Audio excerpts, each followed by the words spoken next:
This conference will now be recorded. Hi, this is Scott Weiss, Certified Financial Planner at Weiss Financial Group. In this video, I'll recap where the markets have been this year, what has perpetuated this stretch of market weakness, where are we now in the economy, and what does this all mean for your portfolio? So let's begin by taking a look at a market recap. This chart shows year-to-date performance of key asset classes through 12/24/18. The key asset classes that we're referring to are the S&P 500, represented in blue, which through 12/24 is actually down 12%. The Russell 2000, representing the small cap stocks, shown here in orange, is down 15.9%. The EFA in red is international stocks, 16.8%. The Dow Jones, which is the most commonly referred to index, listed in green, or shown here in green, is down 7.26%. And finally, the Barclays Global Ag, representing fixed income assets, which is down 1.78%. Now, it's important to look at this to see that essentially every major asset class is down so far this year, and we are nearing the end of the year. And this is significant because the portfolios that we build are built on using these asset classes. So it will help sort of shape the thinking as to why, when we actually move forward here to the next slide, these are the portfolios that we're utilizing for the bulk of our clients, where we have a mixture, a global, a diversified global portfolio of all of those asset classes that we had just seen. These three benchmarks, or blended benchmarks, show what a portfolio constructed of those asset classes potentially would be yielding at the moment. At the CG right here, it is the conservative growth strategy, which is essentially a 50% fixed income portfolio to a 50% equity portfolio. The MG is a moderate growth portfolio, which is a more traditional 60-40 allocation, 60% equities to 40% fixed income. And the more aggressive growth strategy, which is the orange line right here, is a 70-30 allocation, 70% equities to 30% fixed income. So these are sort of the main portfolios. Obviously, if you're taking on more exposure to equities, these returns would be lower. If you're taking on less, if you have less exposure to equities, the losses wouldn't be necessarily as significant. But I think it's important to sort of see, kind of how things are shaping up, thus far. So the next thing we want to look at is, what has perpetuated this stretch of market weakness? We're going to take a look at 6 key issues. So the first issue is tariffs and trade. Now, despite the positive market reaction to a 90-day deferral by the U.S. in implementing a 25% tariff on a broader group of Chinese exports, this merely delays the issue as opposed to solving it. It continued the angst investors are already experiencing about the uncertain outcome of this policy, although an extension is certainly preferred to an outright January 1st implementation. So in a series of tweets from the president, one in which he referred to himself as a tariff man, it seemed to sour market sentiment. The second thing that we're looking at is the U.S. and China. Are we escalating into a new Cold War? So frictions actually reached a head due to a side issue that markets reacted to. This was the December 1st arrest in Canada of the CFO of Huawei Technologies, the world's largest wireless equipment supplier, and involved in cutting-edge and security-sensitive mobile technologies such as 5G. It appears she was charged with fraud related to circumventing sanctions the US had placed on Iran. It's likely not the event so much as the poor timing and possible further deterioration of relations between the two nations, threatening a deal for the aforementioned trade issues. So number 3 is slowing growth. While trade issues remain top of mind, a broader softening of global economic growth has risen higher in investors' minds. While it's become a widely held view that exceptionally strong GDP and earnings growth levels from 2018 are likely unrepeatable peaks for this business cycle due to the impact from tax cuts and a lower tax base. How quickly 2019 growth will temper remains in doubt. Signs of lower growth in Europe and Japan, as well as a challenging domestic market in housing and a few other segments, are increasing fears of the R word, recession, resurfacing, even though many models continue to show this a few years off based on current economic growth levels. Now, the fourth issue is interest rates. Rates are a simple metric but drive pricing for a variety of assets. Small changes can have wider implications. Small changes can have wider implications. The Fed increased rates 9 times since policy normalization began in December 2015, including 4 times in 2018, in response to low unemployment and solid economic activity. Concerns flared from a minor partial curve treasury yield curve inversion when the 5-year note dipped below the neighboring 3-year and 7-year, while rates remained positively sloped at the longer end of the curve. To investors already somewhat on edge, this was icing on the cake, although there's a chance it may look benign in hindsight. In historical literature, a full inversion is a decent measure of forward-looking recession risk, but has occurred consistently across the full curve, being based on 3-month or 2-year yields rising above the 10-year yields. Thus far, while the curve has certainly flattened, the Fed funds rate moving higher and long rates staying anchored, this type of full inversion has not occurred.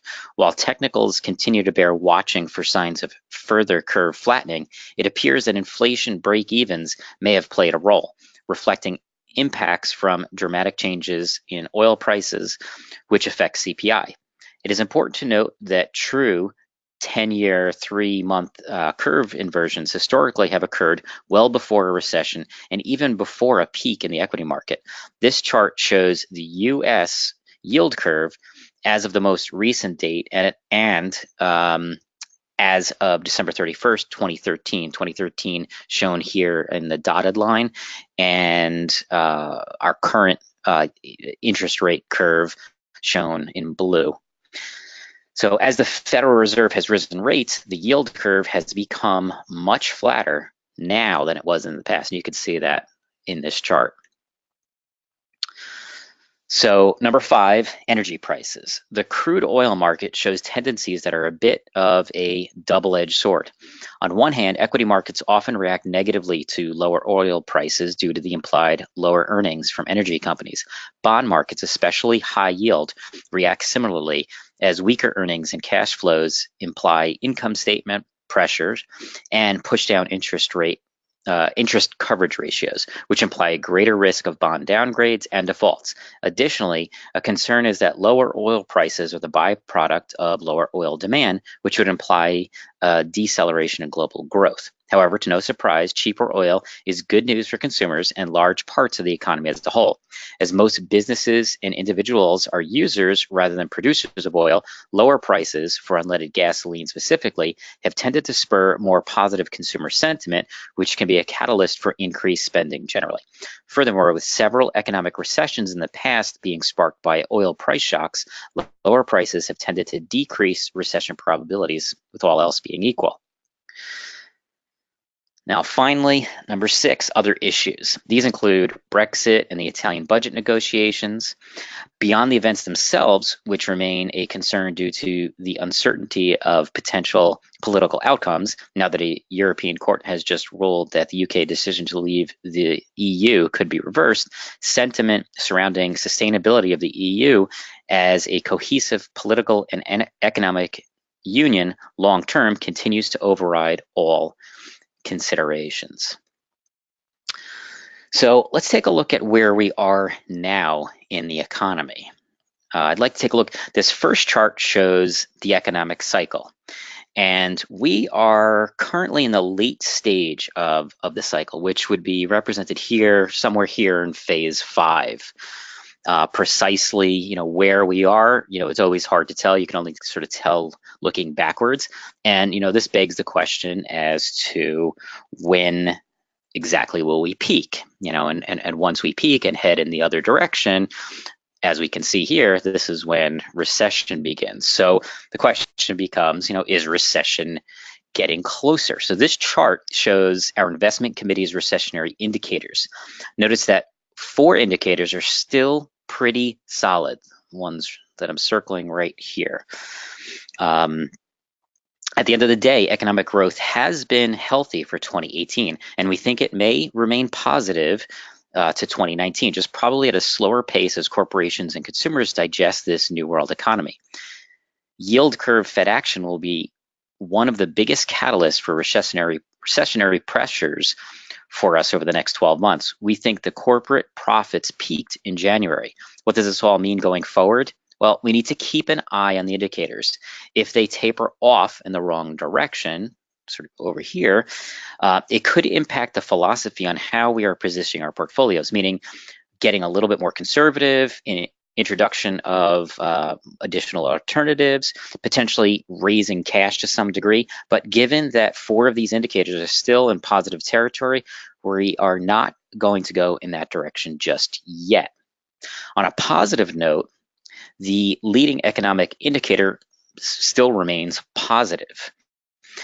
We may have seen it slow a little bit, but remains high. Now, why is this relevant? As you can see on the chart, the indicator historically turns down right before a recession.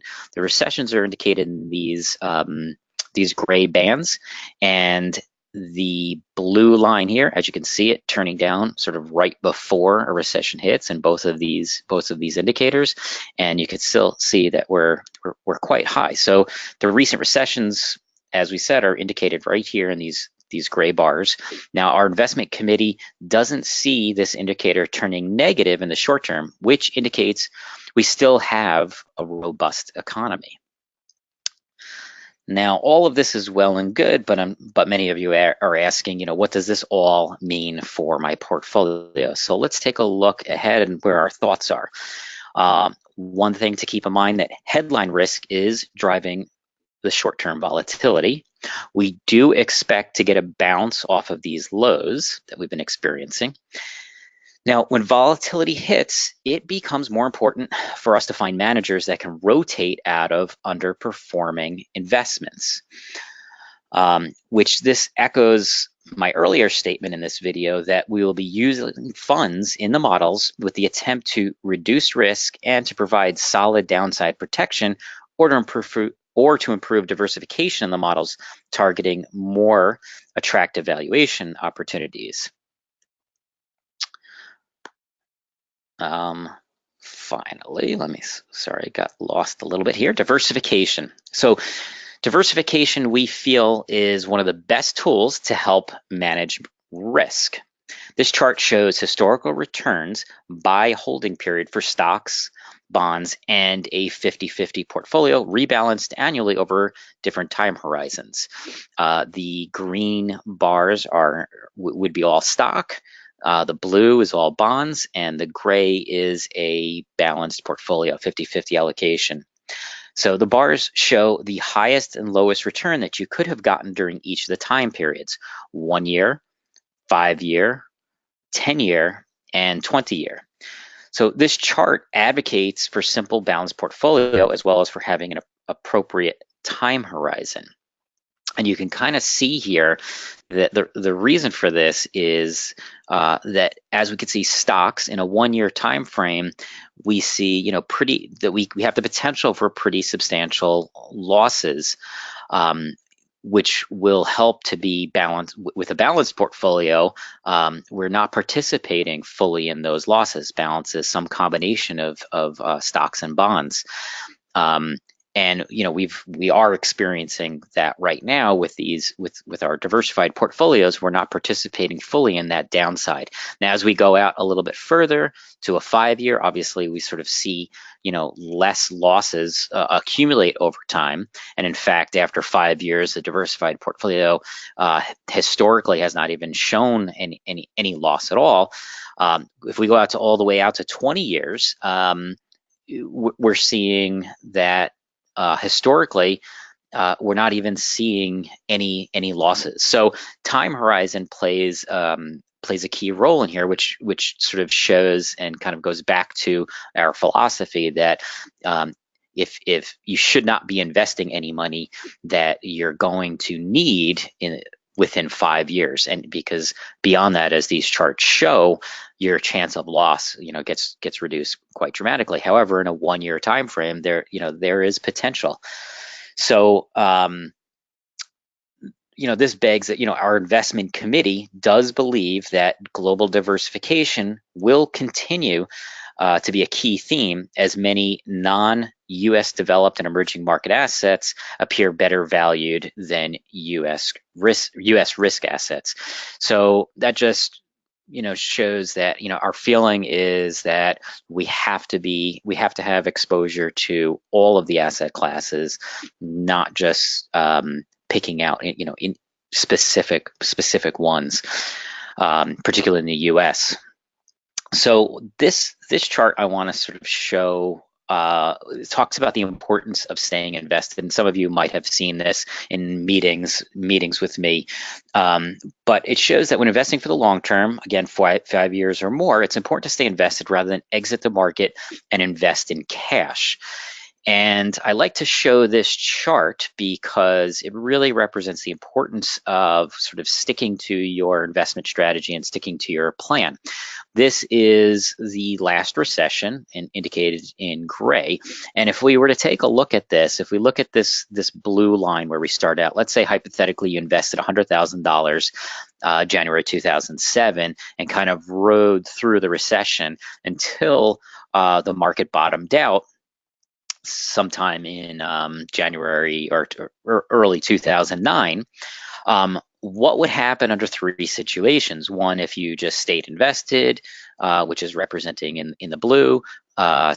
The second one here would be, exit the market and reinvest after a year. And then the green here is if you were to have just exited the market and just stayed in cash. So got completely spooked, you invested $100,000, got completely spooked and just did not get back in. You would, sometime around earlier this year, you would have had about $55,000 had you just invested in cash. Now, most people didn't do that. Most people, a lot of people did this next one, the dark blue line, where they exited the market because they got really spooked about how far things had gone and said, you know what, I'm going to sit on the sidelines and just wait to see, when I feel more comfortable. And let's say hypothetically they waited a year, which is, which actually did occur, and then got back in. Well, their $100,000, today would have been worth about $155,000 10 years later, roughly 10 years later. Still not bad. But now let's take a look at what happened here. Had you just stayed invested and stuck to your plan and stuck to your strategy, that $100,000 would have recovered and been worth about $238,000. Now, there's no guarantee that this would happen, but historically, this is what actually did happen. So it's a good thing to look at as we kind of deal with market volatility at the moment. So one more chart here about missing the best days. So there's also some concern about, do I stay out for a couple of months, or do I get in, or do I stay out? Where am I? So the problem is you just don't know when the good returns are coming, nor do you know when the bad returns are coming.